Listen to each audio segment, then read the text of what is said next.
Habang nagpapahinga kami mga kamasil dito sa tuktok ng bundok sa may kugunan, galing kasi kami ng kuprahan, ay may narinig kaming huni ng ibon. Hindi ko alam kung anong klaseng ibon yung mga kamasil. Ito, panoorin nyo. So yung mga kamasil, habang nagpapahinga kami dito, may naghuni. Ano nga pispis ang bot? Ha? Kahaw? Kagi. Kaya rin reviews mantaran. Man, nagpabuhay pa hanay kita yun. Mga dala namin mga kamasilo. Dito kami nagpahinga muna. Anong kahaw? Kahaw yun bot?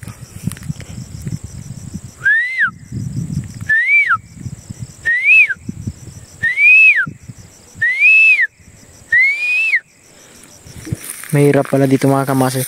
Kapag gabi ka na dito sa bukid, lalo't napakalayo. Kaya gabi dito mga kamasil, meron pang sunset. Ayun. May sunset pa rin.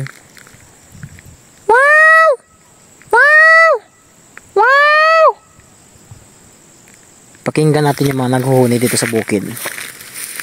Ginaano lang ang kahaw nga rin butay? Anong itsura at kahaw nga na? Dapla ka. Ah, dapla. May ano rin dyan? Ha? May... Ito, may saubos pa. Ingat ng dakit ng dyan. Yeah.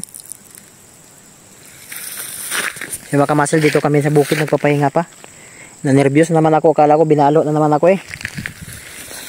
Puro ano na lang talaga nangyayari sa buhay natin ngayon. No? Good vibes lang ba? Pagod na nga. Binalo pa. Pagod na nga. Oh, kita gyapon ang kangayong grabe, abirgab iron. Nice, grabe.